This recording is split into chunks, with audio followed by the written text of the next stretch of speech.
It's raining! But that doesn't really matter. It did fuck up my windows, but that's not what this video is about. This video is about me and us almost missing our flight from Mahabaleshwar back to Chennai.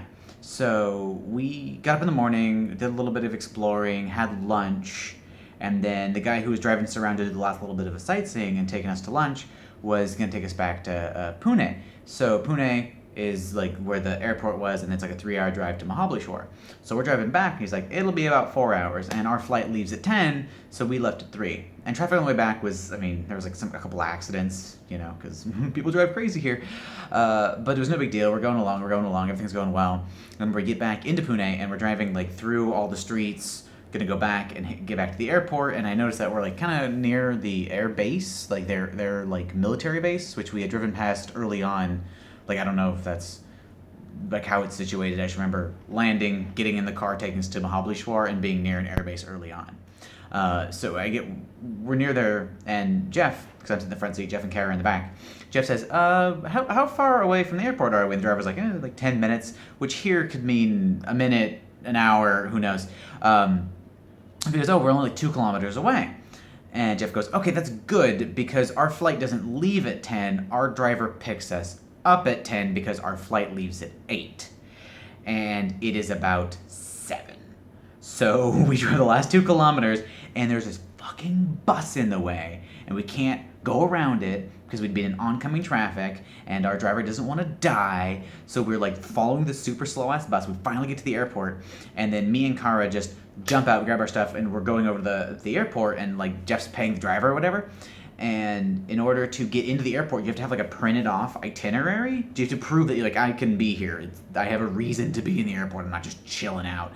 So we show them our itineraries. We get in. I start heading for the SpiceJet counter, like to check in, and that's not the right one. So we have to go to the other one because we switched flights. Like there was we used one carrier on the way in and then one carrier on the way back. So we go to the counter and we go to check in, and it's like 7:20-ish. And we try to check in, and the lady behind the counter is like, it's not possible. I can't check you in. You have to be here 45 minutes before. She's not that eloquent. She goes, not possible, not possible, not possible. And we're like, no, you got to fucking get us on there. And she's not having any of it. She just can't do it on her machine, so she can't do it because the training is super narrow here.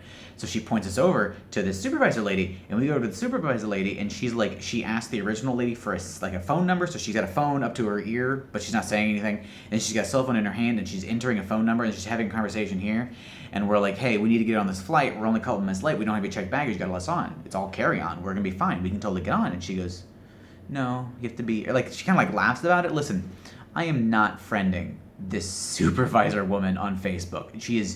We are not buddies. I don't like her. I don't know her, but from our interaction, I think she should not be in her job because she was a huge jerk. There's no service skills at all for a 100% customer service job. But she's like, we go back to the other lady, and she talks to the lady behind her who has a different job that I don't even understand. But apparently she's like the literal gatekeeper because our lady's like, hey, can you put 3 more on the Chennai flight? Again, not that eloquent. Actually said it in like Hindu, I assume. And the lady's like, like there's this 5-minute back and forth where we're jumping between the supervisor who's just ignoring us and being on the cell phone talking about who knows what, and the lady who can't do anything because she wasn't trained to do anything other than the one thing she was trained to do, and the lady in the back that we don't have access to because she's too far back for us to like yell things at, and she's not listening to us anyway because she's not on the counter. And so she finally goes like, yeah, 3, yeah, but she says it to the supervisor, and we're standing in front of the supervisor, and we see her say yeah, and we just fucking go over to the other lady, and we're like, hey, you gotta let us in. At this point in time, it's like 7:30. We've just been waiting for this clusterfuck to end. We finally get through that. She gives us our tickets. We go over to security. I show them I have a ticket. They let me into security. We put our stuff on their conveyor belt, and they have like this separated by gender. So you have a woman conveyor belt and a men conveyor belt. The men conveyor belt breaks down. So we have to put all of our stuff into the woman's conveyor belt and like make sure that it actually goes through so that like no one else is moving our shit or whatever. And then we have to go over and go through because you can't go through the woman's security. That's different. So we have to go over to the men's security, get checked in, go over, grab our stuff. Turns out the guy has like my bag, and Kara's like, oh, he's got your bag. And I was like, oh, why? And then the security guy comes up. He's like, do you have any liquid in your bag? I'm like, yes, this thing. I got some like drink mixed stuff that sounded really good because it was strawberry. He's like, oh, that's 440 milliliters and the limit's 400 milliliters. And I'm like, oh, fine, I don't care. It's not that big of a deal. I'm going to miss my flight. And then it starts to fit in my bag, and he's like, oh, you have to take us back to the front counter. I go, no, it's a gift. It's yours. And I just leave. He seemed fine with it. Got all of our bags through security, and we are running through the airport. and we go down across like the arrivals, and then up some stairs, and then around back towards the tarmac. And then we go through another security where they check you, make sure your bag's thing. And I love this guy. This guy I would friend on Facebook because as we're running towards the gate, our flight's closed. Nobody's at the gate. He's at like a different gate and he sees us running for gate 3 and he goes, oh no. And he fucking sprints over and checks all of our tickets. And it was like, thank you, sir. Thank you, man. Thank you, sir. Really fucking fast. This guy nailed it. No complaints about that guy. He should be hired for every position. He want him to train everybody. So he had hustle. And so we get through that, we have to go downstairs again, and then around, and then we're like running through like the departures like waiting area and out onto the tarmac, and people are like, oh, there's white people running at us, and they're like, where are you going? And we're like, Chennai, and they're like, that plane, and they just point at it, and we run to that plane. We run up the stairs because there's no disembarking tube. It's just stairs, which is fine. It was actually kind of fun. Up the stairs onto the flight. Flight is packed, and my heart is beating super fast. I get my stuff up into the overhead compartment. I sit next to my window seat and I put some music in and I relax. And the flight actually arrived like 15 minutes early.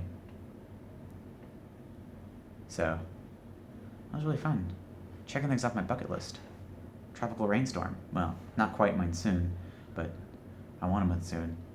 Just to experience it. If it starts raining really hard, it's been sprinkling, I'm gonna go and stand in it. You know. And then I ran through an airport to catch a flight. The only thing better than that was running through an airport to like say you love somebody and they're about to get on a flight to leave your life forever. That hasn't come up yet.